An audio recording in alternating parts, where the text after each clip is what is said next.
اسرائیل کا، چونکہ وہ فلسطین پر ظلم کر رہا. اچھی بات ہے، کرو، پیپسی کا بھی کرو، پیئر صابن کا بھی کرو، جتنی ان کی چیزیں سب کا کرو.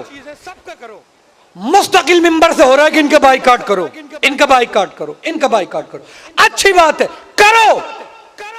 کسی نے یہ آپ سے کہا بھائی جو فلسطینیوں کا دشمن اس کے تمام پروڈکٹ کا بائیکاٹ ہو رہا ہے، اور جو حسین کے دشمن ہیں ثقیفائی ہم ان سے شیرمال خرید رہے ہیں. نہیں پہنچے آپ، نہیں پہنچے لکھنؤ والوں ہیں بھائی. ان کا بائیکاٹ کو کوئی نہیں کہہ رہا، سنا کسی کہہ رہا ہے بھائی کرو.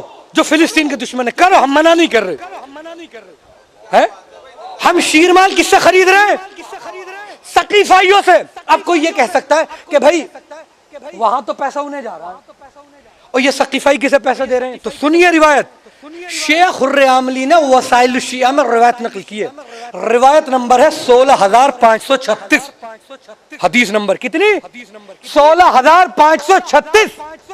چھٹے امام کہتے ہیں اگر کوئی بھی شخص ہمارے دشمنوں کو اچھا سمجھے گا جب وہ قیامت کے دن حاضر ہوگا اس کا لباس ہمارے خون میں ڈوبا ہوگا. ارے میں نے کچھ کہہ دیا. یعنی وہ بھی ہمارے قتل میں شامل ہوگا، قتل میں شامل ہوگا. بھائی جن کے پاس آپ جاتے کیا یہ جناب سیدہ کے قاتلوں کو اچھا نہیں سمجھتے؟ امام نے کہا جو نے اچھا سمجھے گا وہ بھی ہمارے قتل میں شامل ہے.